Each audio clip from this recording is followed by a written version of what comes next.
Ինչ ֆորմատով եք պատրաստվում միանալ ուժեղ Հայաստան կուսակցությանը, եթե նման որոշում ունեք եւ հաճախ ձեզ հետ էին ասացում փոփոխությունները քաղաքական դաշտի, ասում էին հնարավոր է որ դուք լինեիք տեխնացու, ինչ դերակատարման հանդես կգաք։ Հարգելի գործընկերներ, քիչ առաջ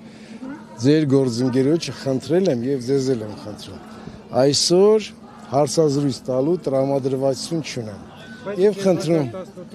չեք հանդիպում մամուլի ներկայացուցիչներ, ձեզ բազմաթիվ հարցեր կան ուղղված, ինչ եք խոսել օրինակ Նիկոլ Փաշինյանի հետ գնացել եք կալանավայր նրան տեսակցելու, ձեզ մեղադրում են, որ դուք չեք համաձայնվել դառնալ 2018-ին վարչապետի տեխնացու, ինչի արդյունքում տեղի է ունեցել այս իշխանափոխությունը, բազմաթիվ մի խոսքով հարցեր կան, կարծում տեղյակ եք։ Թույլ կտաք ավարտեմ իմ խոսքը։ Ես իրավունք ունեմ հարցազրույց տալու։ Դուք հանրության առաջ պետք է նաև հաշվետու լինեք, որովհետև դուք եղել եք Հայաստանի վարչապետը եւ ձեզ ուղղված բազմաթիվ հարցեր կան։ Վարչապետ եմ եղել, ես հաշվետու եմ եղել։ Այդ իսկ պատճառով ձեզ խնդրում եմ իմ այդ իրավունքը հարգեք։ Մեկ օր ես հարցազրույց կտամ։ Երբ որ Հայաստանի արժեվ կան ծառացած բազմաթիվ խնդիրներ, երբ որ Հայաստանը կորցրեց Արցախը, դուք որևիցե կերպ չարձագանքեցիք։